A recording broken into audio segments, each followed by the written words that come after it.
உலகெங்கிலும் உள்ள மில்லியன் கணக்கான மக்களால் போற்றப்படும் நவீன யுகத்தின் அவதாரமான ஸ்ரீராமகிருஷ்ணரின் பிறந்த நாள் இன்று. கடவுள் உணர்த்தல் மட்டுமே மனிதனுக்கு உயர்ந்த மகிழ்ச்சியையும் அமைதியையும் தரும் என்று போதித்த அவதாரம். கொல்கத்தாவிலிருந்து வடமேற்கே சுமார் 120 கிலோமீட்டர் தொலைவில் காமர்புகூர் என்ற ஒரு சிறிய கிராமம் உள்ளது. அந்த கிராமத்தில் குதிராம் சட்டோபாத்யாய் மற்றும் சந்திரமணி தேவி என்ற தம்பதியினர் வறுமையில் வாழ்ந்தனர். வறுமை இருந்தபோதிலும் பக்தியையும் உண்மையையும் கடைபிடித்த இந்த தம்பதியினர் பிப்ரவரி 18, 1836 அன்று 4வது மகனை பெற்றனர். அவர்கள் அந்த குழந்தைக்கு கடாதர் என்று பெயரிட்டனர்.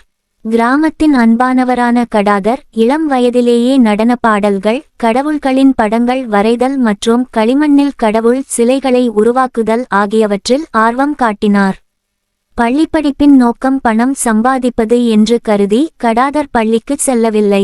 அதற்கு பதிலாக இயற்கையை ரசிப்பதிலும், பக்தி பாடல்களை பாடுவதிலும், புராண கதைகளை கேட்பதிலும், தனது நண்பர்களுடன் விளையாடுவதிலும் தனது நேரத்தை செலவிட்டார். சிறுவயதிலிருந்தே ஆன்மீக விஷயங்களில் ஆழமான அறிவை கொண்டிருந்த கடாதர் உலகம் வணங்கி வழிபடும் தெய்வம் ஸ்ரீராமகிருஷ்ண பரஹம்சரர்.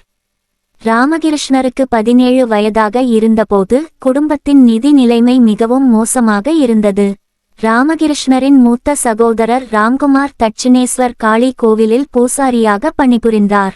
தனது சகோதரருக்கு சிறிய வேலைகளை செய்ய தட்சிணேஸ்வருக்கு வந்த ராமகிருஷ்ணர் தனது சகோதரரின் மரணத்திற்கு பிறகு காளி கோவிலின் பூசாரியானார். கங்கை கரைக்கு அருகிலுள்ள காளி கோவிலின் ஒரு மூலையில் உள்ள ஒரு சிறிய அறையில் அவர் தங்கினார். ராமகிருஷ்ணர் தனது வாழ்க்கையின் பெரும்பகுதியை இங்குதான் கழித்தார்.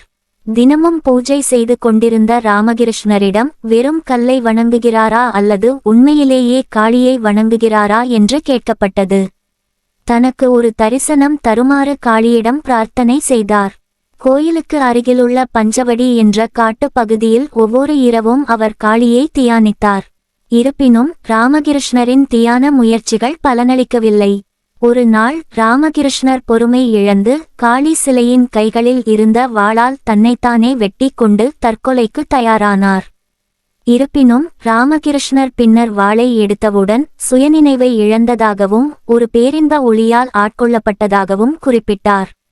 இந்த தரிசனத்திற்கு பிறகு ராமகிருஷ்ணரின் செயல்கள் அசாதாரணமானவை.